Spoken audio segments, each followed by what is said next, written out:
Hello friends, तो आज हम एक्सप्लेन करने वाले हैं हाल ही में आई एक बहुत ही शानदार मूवी दो दीवाने शहर में। फिल्म की शुरुआत होती है रोशनी नाम की एक लड़की से। रोशनी स्वभाव से काफी शांत और इंट्रोवर्ट टाइप की लड़की है। उसके दोस्त बहुत कम हैं और वह ज्यादातर अपने ही ख्यालों में खोई रहती है। लेकिन उसकी जिंदगी की सबसे बड़ी परेशानी ये है कि उसके घर वाले उसकी शादी को लेकर बेहद परेशान हैं। आए दिन कभी न कभी कोई लड़का देखने आ ही जाता है, लेकिन सच्चाई ये है कि रोशनी को शादी में जरा भी दिलचस्पी नहीं है। वह साफ साफ कह चुकी है कि उसे अभी शादी नहीं करनी, लेकिन उसके घर वाले उसकी बात समझने को तैयार ही नहीं होते। इसके बाद फिल्म हमें शशांक से मिलवाती है। शशांक भी कहीं न कहीं रोशनी जैसा ही है। उसकी भी उम्र शादी लायक हो चुकी है और उसके माता पिता भी लगातार उस पर शादी का दबाव बना रहे हैं। शशांक के दोस्त भी बहुत कम हैं और वह लोगों से खुलकर बात करने में सहज महसूस नहीं करता। शशांक जिस कंपनी में नौकरी करता है वहां भी उसे काफी मुश्किलों का सामना करना पड़ता है। उसे ना तो कोई लोगों के सामने बोलना आता है और ना ही प्रेजेंटेशन देना। इसी वजह से ऑफिस में अक्सर उसे अपने बॉस की डांट सुननी पड़ती है और उसकी कॉन्फिडेंस धीरे धीरे और कम होती जा रही है। दूसरी तरफ रोशनी के घर वाले एक बार फिर उसके लिए लड़का देखते हैं और उसकी मीटिंग तय कर देते हैं। लड़का जब रोशनी से मिलने आता है तो बातचीत के दौरान वह उससे सवाल पूछने लगता है, जैसे कि उसे क्या क्या बनाना आता है और घर के कामों में कितनी समझ है। इस पर रोशनी जानबूझकर अजीब अजीब जवाब देती है। वह कहती है कि उसे बस मैगी बनानी आती है और बाकी किसी चीज में उसकी खास दिलचस्पी नहीं है। रोशनी का मकसद साफ होता है, वह चाहती है कि सामने वाला लड़का खुद ही उसे रिजेक्ट कर दे और आखिरकार वही होता है। लड़का रोशनी को पसंद नहीं करता और शादी के लिए मना कर देता है। लेकिन इस बात की खबर जब रोशनी के घर वालों तक पहुंचती है तो घर वालों में बवाल मच जाता है। खासकर उसकी माँ उसे जमकर डांटती है और कहती है कि रोशनी जानबूझकर हर रिश्ते में कोई ना कोई कमी निकाल देती है। इधर शशांक भी अपनी ही दुनिया में उलझा हुआ है। वह अंदर से काफी घबराया हुआ और अकेला महसूस करता है। लोगों से बात करना, अपनी बात खुलकर कहना, ये सब उसके लिए बेहद मुश्किल होता जा रहा है। यहीं से फिल्म की असली कहानी धीरे धीरे आगे बढ़ती है। शशांक की सबसे बड़ी परेशानी यही थी कि वह लोगों से जल्दी घुल मिल नहीं पाता था। इसी वजह से उसकी दोस्ती भी गिने चुने लोगों तक ही सीमित रह जाती थी। ऑफिस में भी उसे हर कदम बहुत सोच समझकर रखना पड़ता था। खासकर जब भी कोई प्रेजेंटेशन मीटिंग होती, शशांक खुद ही पीछे हट जाता और दूरी बना लेता। एक बार ऑफिस में एक अहम मीटिंग होने वाली थी, लेकिन जैसे ही शशांक को इसकी जानकारी मिली, उसने बहाने बनाकर खुद को उससे अलग कर लिया। बात यही खत्म हो जाती अगर बॉस तक यह खबर ना पहुंची होती। जब बॉस ने शशांक से वजह पूछी तो उसने बताया कि उसकी दादी की तबीयत अचानक से बहुत खराब हो गई है और उनकी हालत काफी नाजुक है। यह सुनकर बॉस ने कोई सवाल नहीं किया और शशांक बच गया। लेकिन सवाल यही था कि शशांक हर बार कब तक ऐसे ही बचता रहेगा। दूसरी ओर हमें रोशनी से मिलवाया जाता है। रोशनी पेशे से एक फोटोग्राफर है और साथ ही एक कवर एडिटर भी। अपने काम को लेकर वह बेहद सीरियस और प्रोफेशनल है। काम में कोई कमी नहीं छोड़ती, लेकिन इसके बावजूद उसकी बॉस उससे खास खुश नजर नहीं आती। यह बात रोशनी को अंदर ही अंदर परेशान करती रहती है। इसके बाद कहानी में रोशनी की बहन नैना की एंट्री होती है। नैना की शादी अर्जुन से हो चुकी है और दोनों ही फिटनेस को लेकर काफी सजग रहते हैं। नैना अक्सर रोशनी को फिटनेस पर ध्यान देने की सलाह देती रहती है, लेकिन रोशनी हर बार बात टाल देती है। असल वजह कुछ और ही थी। जब रोशनी का बॉयफ्रेंड साहिल उसकी जिंदगी में था, तब वह अपनी सेहत और फिटनेस पर पूरा ख्याल रखती थी। सही डाइट, सही रूटीन, सब कुछ। लेकिन साहिल की बेवफाई के बाद रोशनी जैसे खुद से लापरवाह हो गई। उसे किसी चीज की परवाह नहीं रही। इसी बीच नैना रोशनी को बताती है कि आज शाम लड़के वाले उसे देखने आने वाले हैं, इसीलिए समय पर घर पहुंच जाना। रोशनी यह सुनकर हैरान हो जाती है, लेकिन ज्यादा सवाल नहीं करती। दूसरी तरफ खुलासा होता है कि जिन लड़के वालों की बात हो रही है वे कोई और नहीं बल्कि शशांक और उसका परिवार है। रास्ते में शशांक के पिता उसे समझाते हैं कि अपनी सैलरी के बारे में जरूरत से ज्यादा कुछ ना बताए। साथ ही कुछ ऐसे शब्द भी हैं जिन्हें इस्तेमाल करने से उसे बचना चाहिए, क्योंकि वे शब्द उसकी छवि पर गलत असर डाल सकते हैं। आखिरकार शशांक का परिवार रोशनी के घर पहुंच जाता है। दोनों परिवारों की मुलाकात होती है और माहौल औपचारिक लेकिन सौम्य रहता है। बड़े लोग चाहते हैं कि शशांक और रोशनी आपस में अकेले बात कर ले ताकि एक दूसरे को थोड़ा समझ सके, इसलिए दोनों को छत पर भेजा जाता है। वहाँ बातचीत शुरू ही होती है। शशांक कुछ झिझका हुआ महसूस करता है और शब्दों को संभाल संभाल चुन चुन कर बोल रहा होता है। वह जैसे ही रोशनी से पहला सवाल पूछने ही वाला होता है कि तुम्हें खाना बनाना आता है या नहीं, तभी कहानी एक नए मोड़ की तरफ बढ़ने लगती है। रोशनी बिना झिझक शशांक को साफ साफ बता देती है कि उसे खाना बनाना नहीं आता। यह सुनकर शशांक जरा भी परेशान नहीं होता। वह मुस्कुराते हुए कहता है कि इसमें कोई दिक्कत नहीं है, क्योंकि उसे खुद खाना बनाना बेहद पसंद है। इतना ही नहीं, वह लगभग सभी तरह का खाना बना लेता है। बात आगे बढ़ती है तो रोशनी उसे अपनी कुछ आदतों के बारे में भी बता देती है कि ये जो चश्मा वह पहनती है वो पावर वाला है और वह इसे कभी नहीं उतारती। साथ ही उसे बारिश से बहुत परेशानी होती है, इसीलिए बारिश का नाम सुनते ही वह असहज हो जाती है। अब रोशनी शशांक से सवाल करती है कि आखिर उसे कैसी लड़की पसंद है। शशांक थोड़ा सोचकर जवाब देता है कि उसे ऐसी लड़की चाहिए जिसके साथ रहते हुए उसे घर जैसा सुकून महसूस हो। फिर वह बिना ज्यादा घुमाए सीधे कह देता है कि जैसा एहसास उसे इस वक्त हो रहा है, यह साफ था कि शशांक को रोशनी पसंद आ चुकी थी। लेकिन इसके बावजूद रोशनी शादी के लिए मना कर देती है। जब यह बात घर वालों को पता चलती है तो घर में हंगामा मच जाता है। रोशनी पर खूब चिल्लाया जाता है, क्योंकि वह पहले भी कई बार ऐसा कर चुकी थी। घर वालों को डर था कि अगर यही चलता रहा तो उसकी शादी कभी नहीं हो पाएगी। सब एक ही सवाल पूछते हैं, आखिर उस लड़के में कमी क्या थी? दिखने में भी अच्छा है, सैलरी भी ठीक ठाक है, फिर मना करने की वजह क्या थी? यही सवाल शशांक के दिमाग में भी घूम रहा था। वह बार बार यही सोचता कि आखिर रोशनी ने उसे क्यों ठुकरा दिया। उसे लगता है कि जरूर उसके अंदर कोई कमी है। वह जानता है कि वह परफेक्ट नहीं है, लेकिन वो कमी क्या है, यह जानना उसके लिए बहुत जरूरी हो जाता है। और यह बात वह सिर्फ रोशनी से ही सुनना चाहता है। इसी वजह से शशांक अक्सर उस जगह जाने लगता है जहाँ रोशनी काम करती है। वह ऑफिस के बाहर खड़ा होकर घंटों उसका इंतजार करता है, बस एक बार उससे बात करने के लिए। लेकिन रोशनी हर बार उसे नजरअंदाज कर देती है और उससे मिलने से बचती रहती है। यह सिलसिला कई दिनों तक चलता रहता है। धीरे धीरे शशांक को बुरा लगने लगता है। उसके मन में सवाल उठता है कि उसने ऐसा क्या कर दिया जिसकी सजा उसे बिना कुछ जाने मिल रही है। रोशनी का उससे बात तक न करना उसे अंदर से तोड़ने लगता है।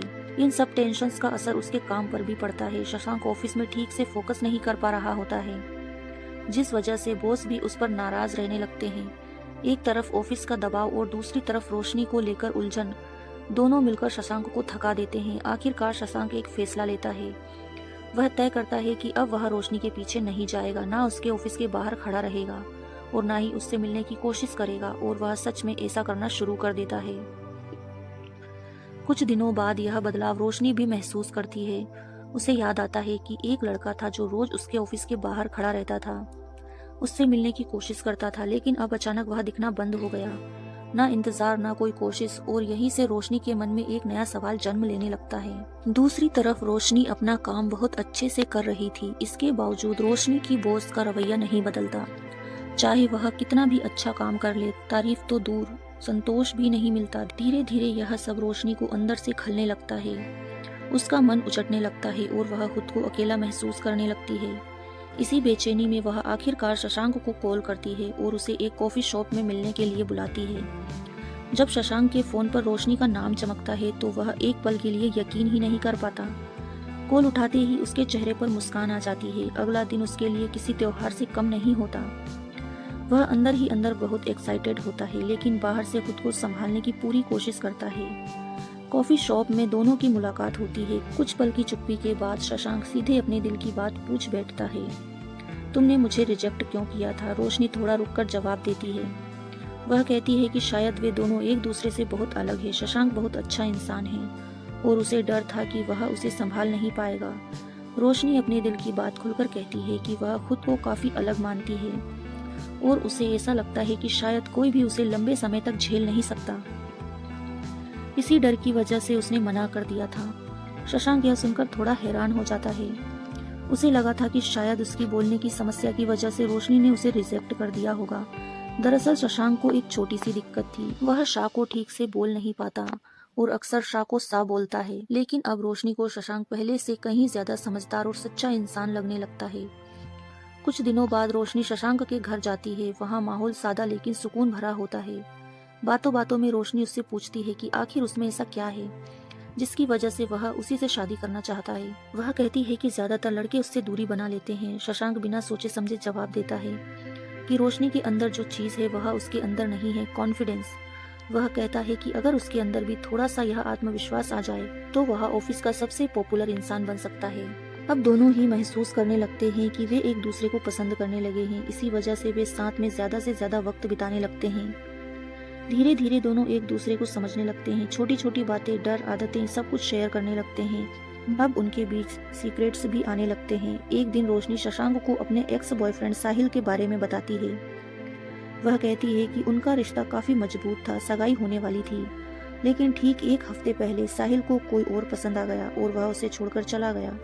यह सुनकर शशांक हल्के मजाक में कहता है कि उसे साहिल का नंबर चाहिए क्योंकि वह उसे थैंक्स कहना चाहता है। अगर साहिल उसे छोड़कर नहीं जाता तो शायद रोशनी और शशांक कभी मिल ही नहीं पाते।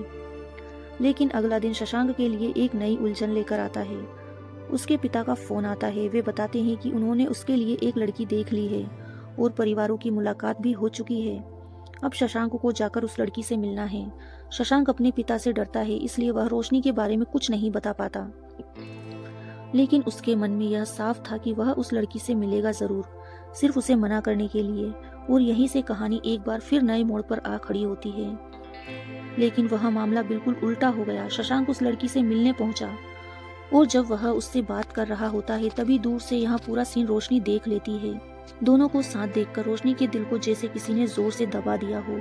बिना कुछ कहे वहाँ से लौटने लगती है। शशांक की नजर जैसे ही उस पर पड़ती है वह तुरंत उसके पीछे दौड़ता है, उसे रोककर माफी मांगता है और समझाने की कोशिश करता है कि वह यह मुलाकात सिर्फ अपने पिताजी के कहने पर करने आया था। उसका कहना होता है कि वह उस लड़की को मना करने ही वाला था, लेकिन उससे पहले ही रोशनी वहाँ पहुँच गई। रोशनी उसकी बात सुनती तो है लेकिन मानने को तैयार नहीं होती। वह कहती है कि उनकी बातचीत से तो ऐसा बिल्कुल नहीं लग रहा था कि शशांक उसे रिजेक्ट करने वाला था। उल्टा वह काफी खुश दिखाई दे रहा था। गुस्से और दर्द में रोशनी साफ कह देती है कि आज के बाद वह उससे कभी नहीं मिलना चाहती।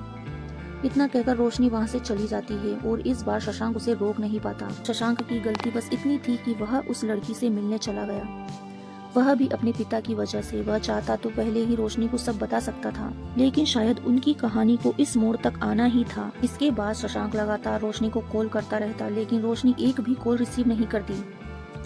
धीरे धीरे शशांक पूरी तरह टूट जाता है। उसका हाल ऐसा हो जाता है जैसे कोई देवदास। काम में मन नहीं लगता, चेहरे से मुस्कान गायब हो जाती है। उधर रोशनी अपनी बहन नैना से मिलने जाती है। बातचीत के दौरान नैना अपने पति अर्जुन के बारे में खुलकर बताती है। वह कहती है कि उसे हर कदम अर्जुन के हिसाब से चलना पड़ता है। फिटनेस को लेकर अर्जुन इतना सख्त है कि उसे जबरदस्ती प्रॉपर डाइट फॉलो करनी पड़ती है। कई बार मन होते हुए भी वह कुछ नहीं खा पाती, क्योंकि अगर उसकी बॉडी ने रिएक्ट कर दिया तो अर्जुन उसे डांटता है। एक तरह से अर्जुन ने उसकी जिंदगी पर कई पाबंदियां लगा रखी है। नैना की बातें सुनकर रोशनी को एहसास होता है कि शशांक तो इससे बिल्कुल अलग था। ना कोई जबरदस्ती, ना कोई रोक टोक, वह जैसे उसे वैसे ही अपनाने को तैयार था। यही सोचकर रोशनी एक बार फिर शशांक से मिलने का फैसला करती है, लेकिन यह मुलाकात पूरी तरह कैजुअल होती है। वह सिर्फ उसकी कुछ चीजें लौटाने आई होती है। जाते समय वह शशांक को एक छोटा सा हक करती है, लेकिन किस्मत को कुछ और ही मंजूर था। यह हक रोशनी का छोटा भाई देख लेता है। वह बिना देर किए घर वालों को यह बात बता देता है। घर वाले रोशनी से कुछ पूछने के बजाय सीधे शशांक के पिताजी को कॉल कर देते हैं और उनसे कहते हैं कि शादी की तैयारियां शुरू कर दी जाएं, क्योंकि दोनों एक दूसरे को पसंद करते हैं। लेकिन रोशनी के घर वाले यह पूरी कहानी कुछ और ही समझ बैठे थे। रोशनी घर वालों को कुछ भी साफ साफ नहीं बताती। वह किसी बहस में पड़ने के बजाय सीधे शशांक को कॉल करती है और उसे पूरी स्थिति समझाती है कि घर पर क्या क्या हो गया है। शशांक भी शांति से उसकी बात सुनता है। सच्चाई यह थी कि दोनों एक दूसरे को पसंद करते थे, बस बीच में एक गलतफहमी आ गई थी और इसी गलतफहमी के साफ होते ही हालात बदलते जाते हैं। कुछ ही समय बाद दोनों की एंगेजमेंट हो जाती है। इसके बाद शशांक और रोशनी एक लंबे वेकेशन पर निकल जाते हैं। बहुत दिनों बाद वे बिना किसी तनाव के सिर्फ एक दूसरे के साथ वक्त बिता रहे होते हैं। घूमते हुए दोनों को सुकून महसूस होता है। एक शाम शशांक रोशनी से कहता है कि वह इस दिन का बहुत लंबे समय से इंतजार कर रहा था, उस पल का जब वह उसे किसी ऐसी जगह ले जाए जहां सिर्फ वे दोनों हों। रोशनी यह सुनकर हल्की मुस्कान के साथ चुप हो जाती है। इसी दौरान रोशनी शशांक से एक सच शेयर करती है। वह बताती है कि जो चश्मा वह हमेशा से पहनती है वह पावर वाला नहीं है। असल में उसे अपनी नाक पसंद नहीं है, इसलिए वह उसे छुपाने के लिए चश्मा पहनती है। यही वजह है कि वह सोशल मीडिया, खासकर इंस्टाग्राम पर अपनी तस्वीरें कभी पोस्ट नहीं करती। लेकिन शशांक से एक गलती हो जाती है। उसने एंगेजमेंट की फोटो सोशल मीडिया पर डाल दी थी, यह देखकर रोशनी नाराज हो जाती है। वह कहती है कि उसे अपनी फोटो डालना बिल्कुल पसंद नहीं है, ना ही खुद की तस्वीरें खिंचवाना। इसी बात पर दोनों के बीच बहस हो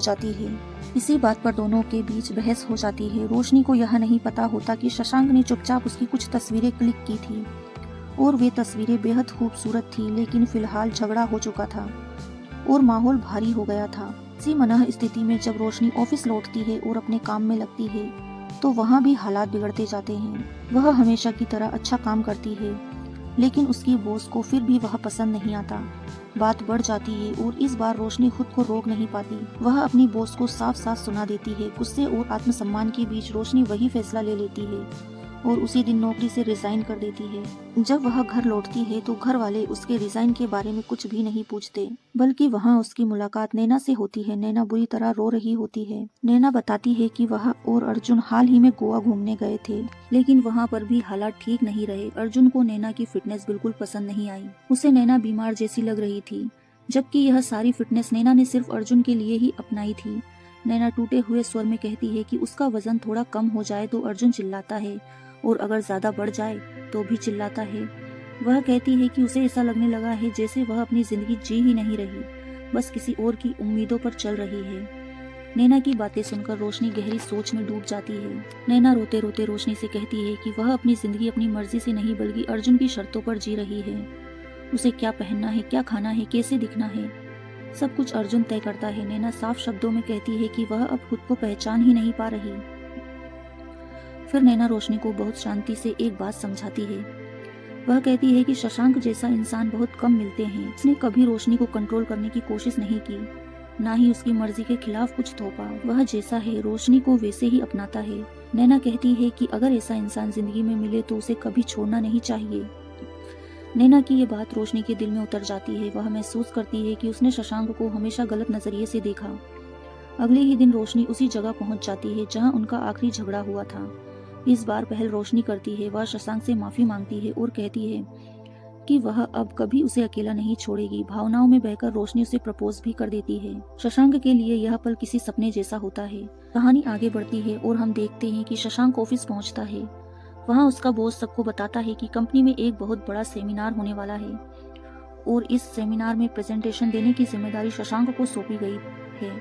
यह सुनते ही शशांक के चेहरे का रंग उड़ जाता है। जो इंसान छोटी मीटिंग में प्रेजेंटेशन देने से डरता है वह इतने बड़े मंच पर कैसे बोलेगा। उसके दिमाग में सवालों की बाढ़ आ जाती है। घबराहट इतनी बढ़ जाती है कि प्रेजेंटेशन से ज्यादा वह रिजाइन देने के बारे में सोचने लगता है। वह यह बात रोशनी को भी बताता है कि शायद वह नौकरी छोड़ देगा। रोशनी उसे समझाती है कि उसने अपनी नौकरी इसलिए छोड़ी क्योंकि उसका बॉस गलत था, लेकिन शशांक तो डर की वजह से भागना चाहता है। वह कहती है कि अगर वह यहाँ से भागेगा तो किसी और कंपनी में भी उसे यही डर झेलना पड़ेगा। इससे अच्छा है कि वह खुद को मजबूत बनाए। लेकिन इस बात पर दोनों के बीच फिर से बहस हो जाती है।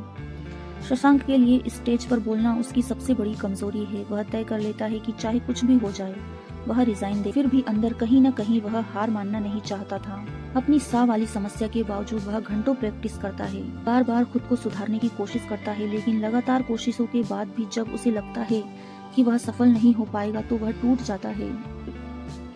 आखिरकार वह अपना रिजाइन लेटर टाइप कर लेता है। उसी दिन जिस दिन शशांक को प्रेजेंटेशन देनी होती है, उसी दिन रोशनी को एक बड़ी खुशखबरी मिलती है। उसे बताया जाता है कि एक बेस्ट फोटोग्राफी अवार्ड के लिए चुनी गई तस्वीर कोई और नहीं बल्कि वही फोटो है जो शशांक ने उसकी चुपचाप क्लिक की थी।